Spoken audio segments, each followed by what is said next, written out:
150 रुपये और जमा 3000। तुम्हारे लोन का 400-500 रुपये किराया इसका।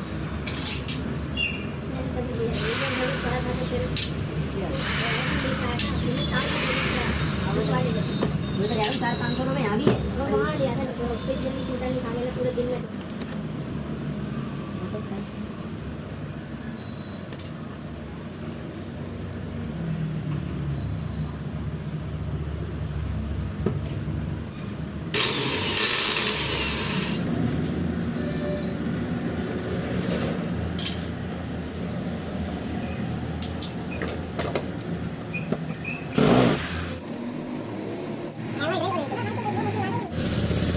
ले जाएगा वो भी गाड़ी तो गई ना